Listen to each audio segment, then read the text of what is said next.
প্রকাশ্য দিবালোকে সাইকেল চুরি করতে এসে হাতে নাতে ধরা পড়ল দুই যুবক। ঘটনায় চাঞ্চল্য ছড়িয়ে পড়ল কোচবিহার শহরের নরসিংহ দিঘি সংলগ্ন এলাকায়। এদিন দুপুর 1টা নাগাদ কোচবিহার শহরের নরসিংহ দিঘি সংলগ্ন এলাকায় সাইকেল চুরি করতে আসে দুই চোর। বিষয়টি সাইকেল মালিকের নজরে আসতেই দুজনকে হাতে নাতে ধরে ফেলে। সাইকেল মালিক তাদের পিছু করে মদনমোহর বাড়ি সংলগ্ন এলাকা থেকে তাদেরকে ধরে নিয়ে আসে নরসিংহ দিঘির ওখানে, যেখান থেকে তারা সাইকেলটি চুরি করেছিল। এরপর তাদের দিঘির কিনারায় বেঁধে রাখে স্থানীয়রা। এই ঘটনায় চাঞ্চল্য ছড়িয়ে পড়ল গোটা এলাকা জুড়ে। স্থানীয় বাসিন্দাদের অভিযোগ, বেশ কিছুদিন থেকে এই স্থান থেকে সাইকেল চুরির ঘটনা ঘটছে। ইতিমধ্যে বেশ কয়েকটি সাইকেল চুরি হয়েছে এই এলাকায়। আজ চোরেদের হাতে নাতে ধরা হলো। কোচবিহার কোতোয়ালি থানায় ফোন করে তাদের পুলিশের হাতে তুলে দেওয়া হবে।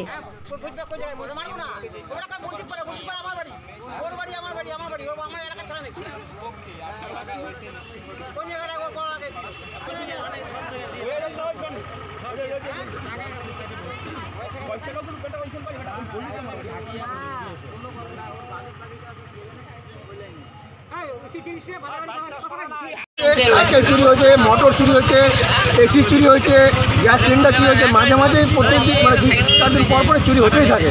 এদের একটা গ্রুপ আছে, এই গ্রুপটাকে ধরতে হবে।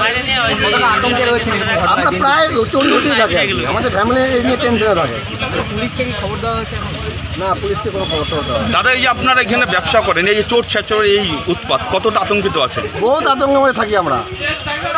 এর আগেও কি এরকম ঘটনা এখানে ঘটেছে? হ্যাঁ, কয়েকদিন পরে আমাদের বাড়ির সামনে দোতলা থেকে সিলিন্ডার চুরি হয়েছে, সামনে ডাক্তারের বাড়ির উপর থেকে।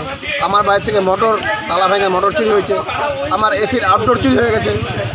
আপনার নাম? আমার দোকানের স্টাফের সাইকেল চুরি হয়েছে। আমার নাম শ্রীকৃষ্ণ ভাগবত।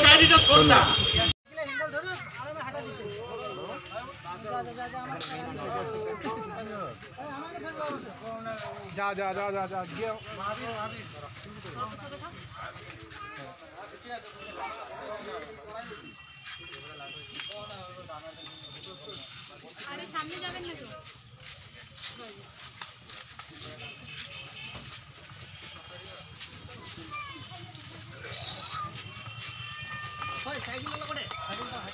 আমার লেবেটা অফিসের সামনে থেকে সাইকেল চুরি নিয়ে করে পালাচ্ছিল। তারপরে কি হাতে নাতে ধরা হয়? হ্যাঁ, এখান থেকে পালা যায় সাইকেল নিয়ে চলে যাচ্ছিল। এর আগেও কি এখানে এরকম কোনো সাইকেল চুরি ঘটনা হয়েছে? এক মাসের মধ্যে 3টা সাইকেল চুরি হয়েছে। কতদিনের মধ্যে সাইকেল চুরি হয়েছিল? এই তো 10 দিন আগে একটা সাইকেল এখান থেকে নিয়ে পালাইছিল। হেঁটে যাচ্ছি, আমি তো জানি না এই কাজ করছি। আবার এই আজকে 10 দিন হলো না, এই যে এখান থেকে সাইকেল নিয়ে যাচ্ছিল। আপনার নাম? সাইকেল চুরি হয়েছে। কখন হয়েছে ঘটনাটা? এই আধা ঘন্টা আগে। ঘটনাটা